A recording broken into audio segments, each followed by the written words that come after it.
Okay, we're going to talk about the sit-to-stand lift. So I brought the three up here that we have within the building. So this one is the BHM or the Mediman sit-to-stand.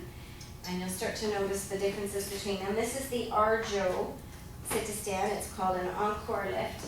And the last one is called the Sarah lift, which is also by Arjo. And there are some interesting differences when you use them. So you'll find that they're not all going to work for all of the residents. You might find one that works better with one resident versus another. So we're going to demonstrate each one of them. Okay, we're going to start with the BHM sit-to-stand. And it has a sling device on it that is adjustable in adjustable loops, just like your regular slings, universal slings for the floor lift. So we're just going to bring this around there for now. Bring it in close. It's got a foot platform that you're going to have your resident put the feet on the platform. And it has an adjustable up and down knee pad to a certain extent. That's as low as that one will go. It does come higher. So if she was taller, you could bring that up a little bit higher. You want it generally to be sitting just below the patella. Okay. We're going to wrap this sling around your resident. I'm going to have her come forward. And depending on how able your resident is, you might need both of you to assist with that coming forward. You're going to snug up the seatbelt. And you're going to adjust the loops. So again, the length of loop that you choose is going to depend on how forward you want the resident to be. I think I want to come up to the red. I can. So if they're going to sit a little bit more reclined, you would take a longer loop, or if they're a little bit taller in stature, you may need a longer loop. And your partner is going to do the controls. The pressure is you're going to ask your resident to hold on to the handles there, and we're going to assist her to a standing position. Okay, are you two ready? We're ready. Okay, then we're now going to lift you.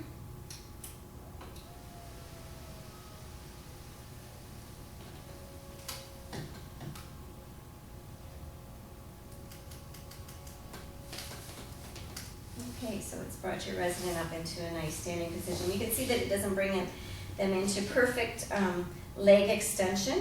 They need to be able to have some ability to hold on. They need to be able to sustain the stance for you to travel the distance from the bed to the toilet or across the room. Okay, so the same thing in reverse to lower her. Okay, well, we're now going to lower you down. The second person, when you're traveling across the room, is responsible for the safety of the resident to make sure that they're well secured in the lift. The first person is responsible for the steering and the handling of the machine itself and the control of the buttons. Okay, I'll take a moment just to go through the controls. You'll see that the hand control has an up and a down and then two side-to-side buttons. That's simply, these do nothing. That's simply because the same hand controller is used for the ceiling track as is used for the sit-to-stand. The same with these two buttons on the bottom are for leg spreading, but we've chosen to have a manual leg spreader here rather than the electric one. So these buttons don't do anything.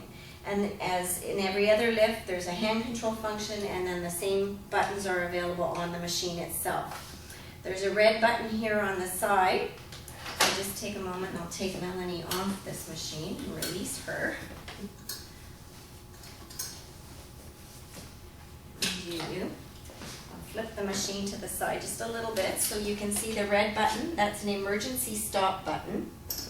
This is your battery pack that you would press on these two buttons here to release the battery out to go put it in the charger, which is located in the utility room. And this red device down here is your emergency lowering button. So don't just pull it once and expect it to drop. It's something that you have to hold on to and sustain that hold, and the weight of the resident will gradually lower the boom. Okay, the brakes are here on the front. And just to note, you'll notice that we didn't actually brake the device when we were raising her up and lowering her down. You need to allow that movement of the lift to shift the center of gravity and keep the device balanced. But if she's sitting in a wheelchair, you want to be braking the wheelchair that she's in.